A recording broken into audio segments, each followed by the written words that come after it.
Let's talk a little bit about translations. One of the best things you can do to any new translation you start using, or the one you're using now, is to read the preface. Yes, prefaces are boring. They're the things you skip and never look at. We all know that. But the preface will tell you what text they are following and whether they make exceptions to that or not. So if you read the preface to the ESV, they'll say something like, for the most part, we follow the traditional Masoretic text. But in places, we change that, we depart from that, and we defer to the Dead Sea Scrolls, where we think it matters. They'll just tell you. They'll also tell you what their translation philosophy is. There are two basic translation philosophies. One is called formal equivalence. It's what we usually think of as literalism. Formal equivalence, if I'm on a committee, let's say I was asked to participate in creating a new English translation, and our instructions are, this is going to be a formal equivalent translation. I know, because I'm familiar with the field, that what they want is they want an English translation that attempts to have a corresponding English word for every word in the original Hebrew, Aramaic, or Greek. In other words, we try to have some English rendering for every word in the original source text. In some places that's not possible, but King James is very formally equivalent. New American Standard is very formally equivalent. And they're also going to tell you we're sticking to the Masoretic text. We're not going to depart from that. You just get these instructions. So formal equivalence is we try to strike word for word correspondence in English.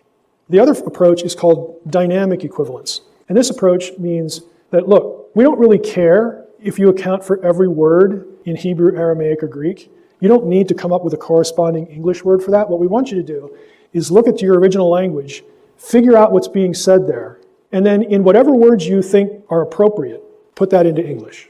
You can use whatever you want. So it's dynamic. There's some variability there. It's not as sort of rigidly literalistic. So those are your two basic translation philosophies. And most translations, if they clearly land on one end or the other, they'll tell you in the preface. We are a formally equivalent translation. Other times they'll say, we tried to do a little mix of both, and we weren't like really married to one or the other. They'll just tell you. So it's a good idea to know what the approaches are and to read the preface of your Bible, because it'll tell you little things like this. For instance, let's just go to the New Testament. So this is the pool of Bethsaida. Read up to verse 5 and tell me what's odd. There's no verse 4. What happened to verse 4? Oh, it's a sinister conspiracy. The deity of Christ is dependent on John 5:4, and they took it out. Please, no. Your preface would tell you what family of Greek manuscripts they favor. So here the footnote is, some less important manuscripts have, and there's the remainder. It's part of verse 3 and on into verse 4. Now, if you know a little bit about the differences between Greek manuscripts of the Greek New Testament and the families, they're grouped into families. And a family means these manuscripts agree together against other manuscripts that say something else, and vice versa.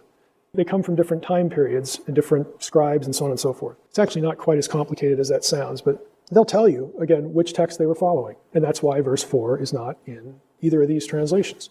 The King James will have it in, because the King James is making a different textual choice. Okay, it was done in 1611, in the 17th century. In other words, 300-400 years before, mountains of Greek New Testament material has been found that is older than the stuff that they had to work with in 1611. The stuff they're using in 1611 is from the Middle Ages.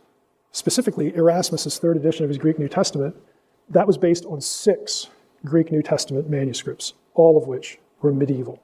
They had nothing to work with that is from the close centuries to the New Testament period. And it wasn't because Erasmus was lazy. They just didn't have it. And it's not like you can pick up the phone and say, hey, library, could you mail this manuscript over to me because I'm working on this translation for the king? No, they can't do that. Erasmus literally says, I'm going to use whatever is at a university or monastery within 50 miles because I got to go there on a horse. It's just a totally different world.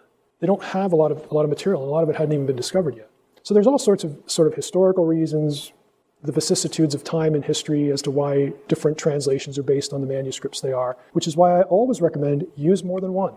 Because if you use more than one, your eye will catch differences like this, and then you'll know, okay, there's probably something important here because there's kind of a substantial disagreement. And from that point, you're really dependent on, do I know what a commentary is? Maybe I can find something on the internet, but I never recommend doing Bible study on the internet, just so we're clear. But that doesn't mean there's nothing good out there, because there is a lot of good stuff, but the thing is you don't know if you land on the good stuff or the horrible stuff. So you should know what a commentary is and stuff like that, and it'll help you decide or at least understand why we have big differences between translations.